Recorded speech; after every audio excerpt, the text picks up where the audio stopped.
Okay, so can I come up with the inverse of a function, and if I do, is the function, is the inverse a function as well? Yes. We'll be able to do all this. Sometimes yes, sometimes no. All right, so inverses. Finding the inverse algebraically, there are 3 simple steps, and the last one really isn't mathematical at all. So there's really only 2 things. The first one isn't even mathematical. Okay, the first one, you just switch your x and your y. Now, keep in mind, whenever you're given a function, y equals 3x plus 7, you literally switch your x and your y positions, and then after that, you just solve for y again. Because isn't the y alone, like y equals 3x plus 7? If I were to give you an example like that, now if I switch them, the x is alone, not the y. So I just got to peel everything away and get the y alone again. And then you let them know that that's the inverse you found by putting a negative 1 in the exponent position. So if they give you an equation that says f of x equals something and you find the inverse, you label it like, hey, the inverse of f of x is you write your answer. Same thing. If they give you a y equals, when you find the inverse, you label it by saying that's the inverse. Or sometimes in a word problem, they'll say find this given a function. And you should know that if they give you this or this in a word problem, that you need to find the inverse. All right? So, let's try this, shall we? Find the inverse. And mind you, they say this. They don't say the word inverse, but we now know that means inverse. Find the inverse of the function f of x if f of x equals x squared. Now, sometimes it's really simple. This one's really simple. And other times, it's simple, but they throw in like a curveball in there that you've just got to not get tripped up. Let's start with this one. If you'd like, you can make this y equals x squared, right? Because f of x is really the same thing as y. Okay. Beautiful. Now, we are literally going to switch, the y and the x. So you get x equals y squared. That's exactly what you get. And now, You square root? we solve for y. So if I got to undo the squaring, You square root it. I square root it, right? You got it, but then you square. I said it first. So that's okay. If you both said it first or second, as long as it was both said correctly, that's all that matters. Because you both get it right on the test. So now y equals what? The radical x. Okay, I'm done. So I want to say I have the inverse. So you put the negative 1 minus. Yeah, I could do this, but since they gave it to me like this, and they're asking for this, I'm just going to switch that back. I'm going to say this equals radical x. What's one thing I'm missing here? Why would I get 1 point off? And it doesn't have to do with the way I wrote it here. It has to do with the way I calculated it here. What's the one thing I'm missing? You ain't show your work. No, that would be enough to show work. The y in the first? No, that's not it. Question. If I was solving, say, x squared equals 4, and I get the square root, x would equal what? What's the square root of 4? What is it? 2 x squared? Plus or minus, right? So let's not forget here. So you didn't put in root cheese? Well, you could have here. Yeah, you could have did x squared minus 4, and then x plus 2, x minus 2, right? And then you would have gotten plus and minus 2 as your answer. Well, don't forget, whenever you square root, you get a positive and negative. So I need to include that right here. That's my answer. That is done perfectly. Now, the second one. Let's find the inverse of y if we're given y equals x plus 1. Or excuse me, x over. So do you use this a lot for both x? Yes, you Both do. of them, so why? You got it. So if I have y equals x over x plus 1, we are switching y for x. Yeah, x equals y over x. Yes. So if we have 2 x's, these are both going to be replaced by y's. And this will be replaced by our x. So we have x equals y over y plus 1. Now, do you think the y alone? What's the first thing going through your mind besides, oh my God, this is difficult? What's the first thing we should do? You can't go otherwise or not? No, you can't. Well, I'll tell you what, to make it easier, what would you get rid of? Yeah, but more specifically, it's the fraction. If I can have a fraction there, it becomes easy. So how do I get rid of the fraction there? I do what? I'll multiply by the reciprocal. Okay, wait, I heard it up here. If I multiply both sides by y plus 1, there are two ways to do this. I can multiply both sides by y plus 1, right? And if I do that, this cancels with this, and I now have x times y plus 1 equals y. There's a second way to do that, and I'm surprised no one in my second period class mentioned it, no one here mentioned it, but it seems like when you guys are in your younger math class, everybody always suggests this, even if whether it's right or wrong. Cross multiply. He said that. Oh, I didn't hear it. Cross multiply. I got you. Y equals x times y plus 1. So if you're more comfortable cross multiplying, go right ahead. You get the same thing. All right? Now, I still need to get the y in the parentheses over to this side, but I can't just subtract y from both sides because there's that x in the parentheses. Wait. Shamar, you were absolutely right. You want to distribute this x. And go ahead. What will we get, guys?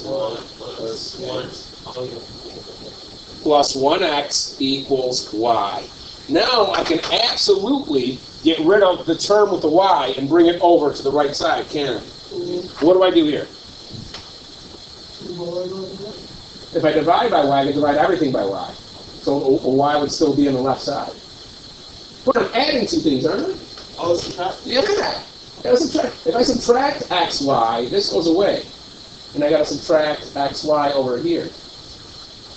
So now, x equals y minus xy.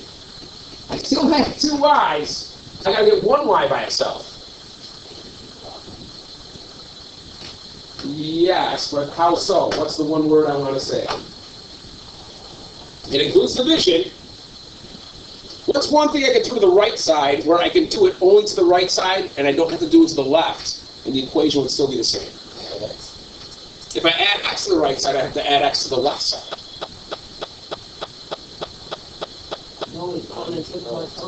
I have each term has a y. So how do I pull that y out?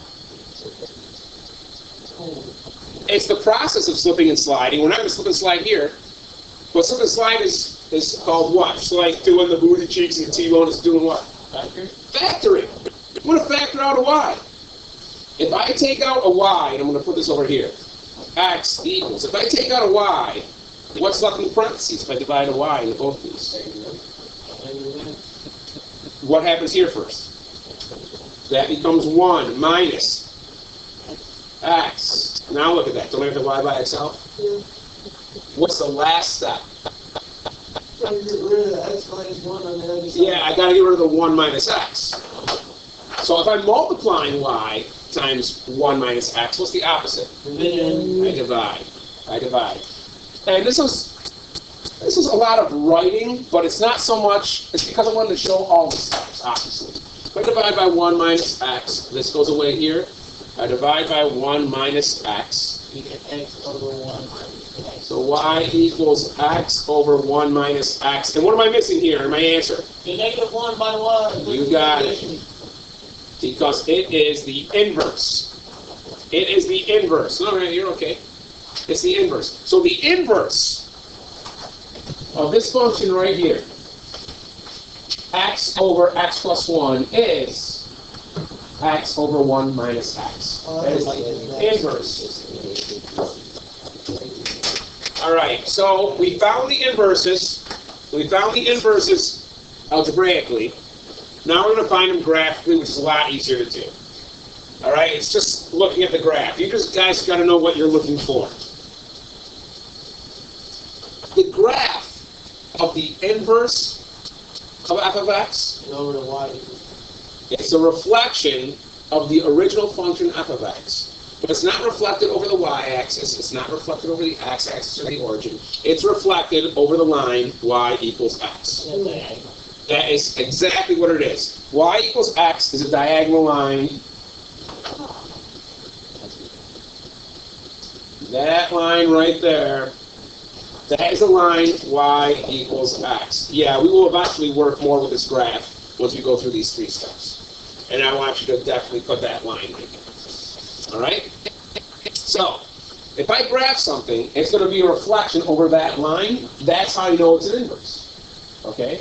So, next, in case you can't really see if it's a reflection or you're unsure, it looks like it might be a reflection or not, and you want to check, when you reflect something over this line, y equals x, if you have a coordinate, let's call it -3, 2. Okay? When you reflect it, those numbers literally flip positions. They don't negate each other or anything. It becomes 2, -3. Your y moves into your x position, and your x moves into your y position. So if you weren't sure if it's reflected over y equals x, you can look at your table, and you can see that the numbers flip.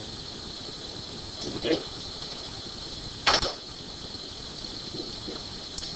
And last but not least, the horizontal line test on f of x, which is the original function, will tell you if the inverse will be a function too. So, let's say I have something like this. It goes like this. That will be function too. Okay, now if I do a horizontal line test, that passes. Now I can do something. I could reflect that over y equals x and then do the vertical line test of that. Or, without even having to do that, if I want to figure out if the inverse is a function, I'll just do the horizontal line test. That touches twice. So the inverse would not be a function. So you don't got to go through the whole hassle of reflecting that over y equals x and then, doing the vertical line test there. Yes? So if they use the horizontal test, and it's like twice, the inverse is not a function, right? Correct. So I only need to touch once for the inverse to be a function. The horizontal. Because what happens when I reflect this? 90 degrees? Let me get rid of these here. Delete. When I reflect this 90 degrees, right? Boom, does that turn into a vertical line test, the horizontal? See, so that's why I can get away with it. Instead of twisting it and then doing a vertical line, just do a horizontal line there. It's a lot easier. All right? So, let's do that right here. Let's put f of x in the graphing calculator. Now, what was the inverse of this? This is the first problem we did, -1. The inverse was plus or minus radical x. Okay? So I'm going to graph both of those in the graphing calculator, and I'm going to see if it looks like it's reflected over y equals x. If you have your graphing calculators, get them out. We'll do this. Now, for the first one, I'm just going to put x squared. Easy. But for the second one, is there a button that does plus or minus? Yeah. Is there? If there is, I'd like to see it. Oh. I don't know. I mean, maybe someone finds it, show it to me, so I don't have to do this. But because I haven't found it yet, I have to do my plus radical x on one line and my negative radical x on another. So I can say this is my positive radical x, and this is my negative radical x. So now, let me go down here.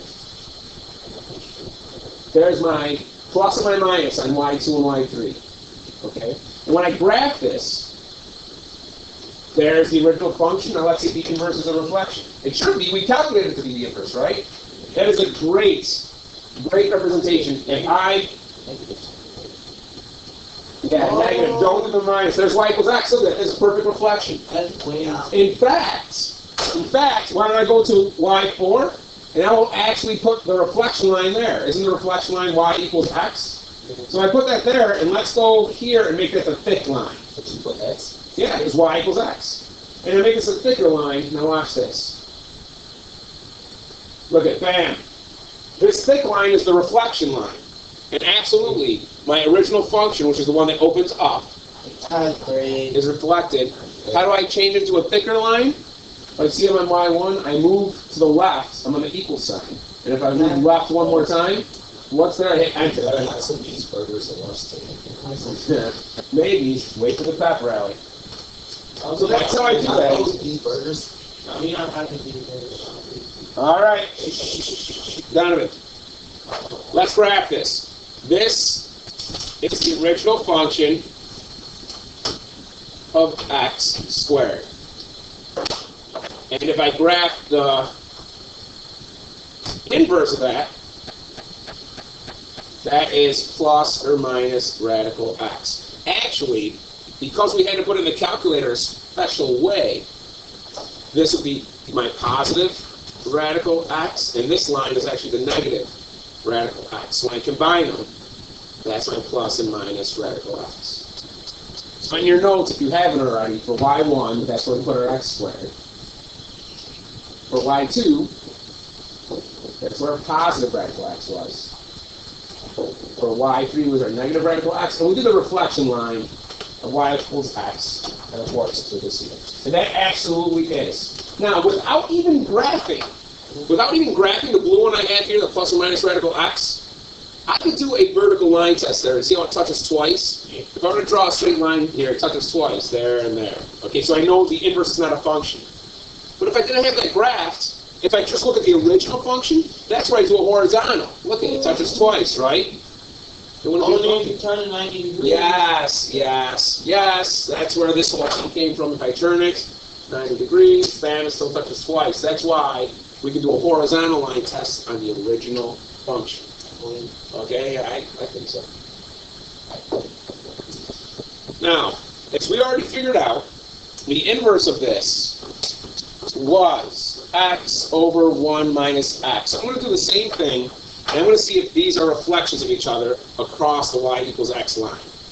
I'll put my original function in here, x over x plus 1.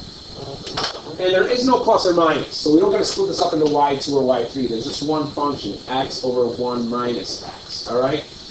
And just because I can, I'll graph this one, the reflection line. See if it reflects across that. All right? Let's see what we get. That's all right. Keep working. Y equals. All right. Let's get this back to the normal line. I think it does. I think that, well, it should, because didn't we algebraically figure out that was the inverse? So it should be.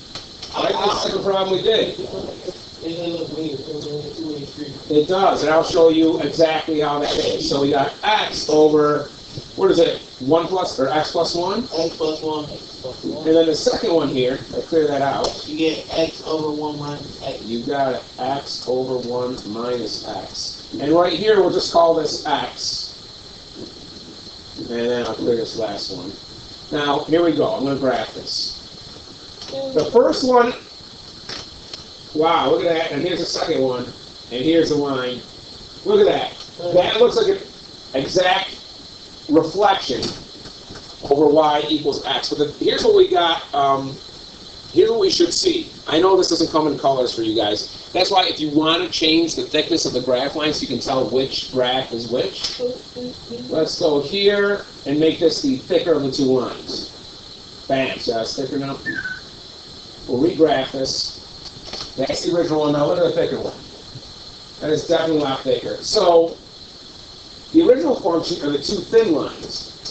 And the second, or the inverse, are the two thicker lines. So when I graph this, yeah, the original goes something like, here's y equals x. Right there, cuts right through. And the first one, I don't know, kind of went something like this and like this. Okay? That's fine if it's on both sides, as long as both sides reflect, right? Because the other one came through like this. That's a reflection of the closer line. And the second part of that function kind of went like this. That's exactly a reflection this line is a reflection of this line, and this line is a reflection of this line. That's way. So absolutely, absolutely, absolutely.